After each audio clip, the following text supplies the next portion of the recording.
Daawwattootaa fi dhaggeeffattoota qophii keenyaa akkam jirtu nagaa keessanii jecha kitaaba mirga ajjeesuu kan jedhu koomeediyaa Waaqoo Geetaachoodhaan kan barreeffame kutaa arfaffaasaa isinii dubbisnaa hanga xumuraatti nu hordofaa. Boqonnaa torbaffaa Bokkuu. Lafti bari'ee yeroo kaanu firoonnii fi namoonni abbaa koo beekan biyya garaa garaa irraa du'aa ga'ii dhufuu eegalan. Gara ganamaa hojjettoota bulchiinsa magaalaa Najjootu dhufe. Hunduu akka ijoolleetti boo'ee iyya. Geechoo koo, hiriyaa koo, geechoo koo, garraamii koo, geechoo koo, kokkolfaa koo jedhanii boo'uu eegalan. Ani imimmaan fixadheera. Calliseen taa'een isaan ilaaluu eegale. Obboleettiin koo ammayyuu nama dhufu hunda waliin gadooddee boossi. Haati koos akkasuma. Inni isaan akkas ta'an kun balaa biraa irraa isaan buusa jedheen akka tasgabba'an isaanitti himuu eegale. Nan dhageenye. Utuma hidhasni hojii abbaa kootii akkana iyyanii boo'aa jiranii gaaffiin tokko sammuu kootti dhufe. Jarri kun bakka awwaalchaatti hin boonye moo awwaalcha irratti argamuu warra dadhabaniidha jedheen of gaafadhe. Gaaffii kana suutan haadha koo gaafadha jedheen qabadhee dhiise. Hojjettoonni bulchiinsa magaalaa Najjoo hunduu gadda isaanii ibsatanii xiqqoo gadi ta'an. Hojjettoota sana keessaa tokko ofitti na waamee of bira na teessise. Egaa biyyi akkas taateetti nutis bor duunaa fi har'a duunaa keenya hin beeknu. Ati jabaadhu, haadha kee fi obboloota kee jabeessi. Nuti waan hundumaan isin bira jirra naan jedhe. Namni caasaa mootummaa keessa hojjetu akkamitti jecha abdii kutannaa akkasii haasa'a jedheen sammuu kootti qabadhee dhiise. Yoo dandeesse bor gara Najjoo kottuuti bulchiinsa magaalaatti wanta wajjin mari'annu qabna naan jedhe. Sababan ittiin magaalaa Najjoo deemee awwaalcha abbaa kootii ilaalu waanan argadheef dafeen tole jedhee deebiseef.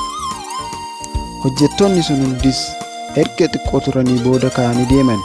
Xiqqoo akka turreen tiksee yookaan paasterii jaarsolii waldaa fi amantoota waldaa guutuu wangeelaa magaalaa Najjootu dhufan. Tajaajiltoota wangeelaa hedduutu ture. Hunduu garmalee iyyanii bu'an. Ani ammas calliseen taa'ee isaan ilaalaa ture. Maal Waaqayyo maal sitti balleessine jecha sagalee boo'u tokko dhageen gara namichaa ilaale. Barsiisaa Biraanuu yookaan Bokkuu jedhama. Abbaan koo gara amantii Pirotestaantiitti akka dhufu namticha isatti dhugaa ba'ee turedha. Umuriidhaan abbaa koo gadi yoo ta'eyyuu abbaan koo isaan abbaa hafuuraa kooti jedhee yeroo qoosu nan yaadadha. Bokkuun gadda isaa to'achuu hin dandeenye. Namoonni lama sossobanii isa teessisan. Erga xiqqoo turee booda harkaan akka dhaqee isa bira taa'u na waame. Deemeen isa bira taa'e. Harka isaa mirgaa saggoo koo irra dabarsee na hammatee kun hundumtuu waan ta'eef Waaqatu beeka. Ani waanan jedhu hin qabu. Waaqayyo isin haa jajjabeessu naan jedhe. Tole rakkoon qabu hin jajjabaanna jedheen deebiseef. Bor gara magaalaa Najjoo waanan dhufuuf wal agarra jennee walii galle. Tiksee waldaa guutuu wangeelaa kadhannaa gabaabaa erga godhanii booda hundumtuu ka'anii deeman. Sa'aatiin laaqanaa ga'ee yeroo laaqanni nyaatamuuf jedhu sagaleen iyya dargaggootaa fagootti nutti dhaga'ame. Laaqana dhiyaachaa jiru dhiisnee amma isaan mooraa keessa ga'anitti isaan eegne. Hiriyyoota koo Najjootti mandara tokko keessatti wajjin taphataa guddanneedha. Imimmaanni sila na didee amma yeroon hiriyyoota koo durii arguun eessaa akka dhufe hin barre boo'icha dhaabuun dadhabe. Hiriyyoota koo sanaa wajjin kubbaa miilaa fi taphoota adda addaa taphataa turre. Yeroo gammachuu bareedaa wajjin dabarsine. Har'a garuu carraan jireenya gadda irratti wal nu agarsiise. Hunduu dabareedhaan natti marmanii boo'aa nu dubbisan. Isaan keessaa tokko gurra kootti hasaasee waakkuu waan goonu wallaallee utuu nuti mandara keessa jirru utuma nuti dhageenyu barsiisaa fa'a ajjeesanii naan jedhe. Hoomaa hin deebisneef calliseen dhiise. Hiriyoonni koo kunis erga xiqqoo ta'anii booda bor waanan dhufuuf wal agarra jedheen isaanitti hime. Isaanis tole jedhanii ka'anii gara magaalaa Najjootti deebi'uuf ka'an. Deebinee laaqana keenya nyaannee ammayyuu kanan beeku abbaan koo harka namaatiin ajjeefamuu fi manni keenya ibiddaan gubamuudha. Eenyu akka ajjeese, maaliif akka ajjeefame, akkamitti akka ajjeefame, akkamitti akka awwaalame, eenyu akka awwaale waanan bare hin jiru. Laaqana booda tuulii qofaatti waameen gaafadha jedhee murteesse. Boqonnaa 8 Abbaa Itsaa'e. Laaqana keenya nyaannee akka xumurreen dhimmaafan si barbaada jedheen tuulii fudhadhee mana irraa xiqqoo achi fageessee wajjin taa'ee haasa'uu eegale. Mee wanta ta'e hunda isaa tokko tokkoon natti himi jedheen gaafadhe. Maal sitti himuu naan jedhe. Utuu Ibabbaan hin ajjeefamin dura waan ture irraa kaasiitii natti himi jedheen deebiseef. Imimmaan ija isaa hudhaa sagalee baay'ee gadi bu'aadhaan natti haasa'uu eegale. Waan isaa hin beektu abbaa margeetu nama ajjeesa. Maqaa kee feesbuukii irratti maxxansuu sana booda si ajjeesu. Poolisoonnis waan tokko si gargaaruu hin danda'an. Ofii isaaniitiiyyuu sodaatanii jiraatu naan jedhe. Mootummaan biyyan jiru moo jedheen gaafadhe. Mootummaa isa kam? Poolisiin iyyuu meeshaa hidhatee hin deemu.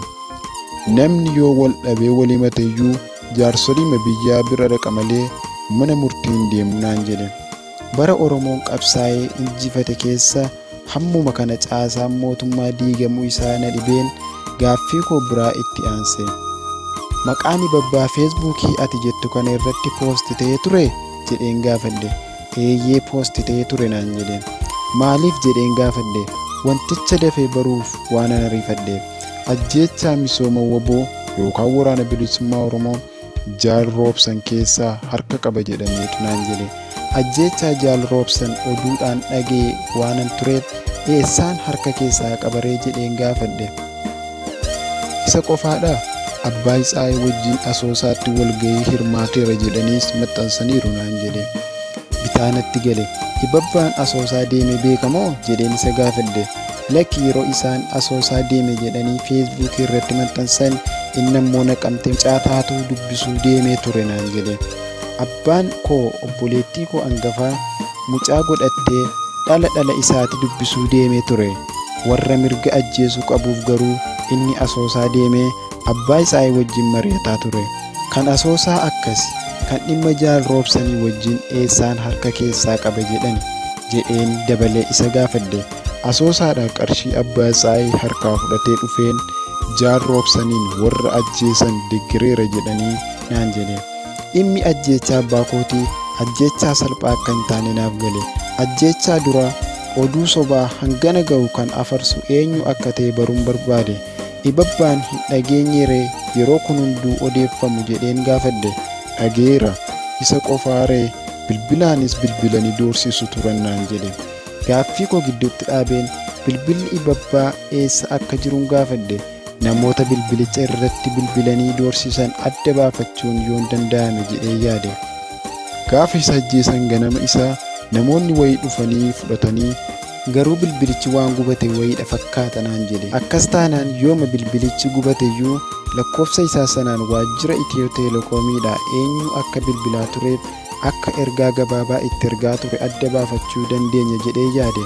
Kana gochuuf garuu ajaja mana murtii waan barbaaduuf manni murtii yeroo san ammoo ajaja kennu mitiitii ofiifiyyuu hojii irra akka hin jirre yeroo yaadu abdii kona kutachiise.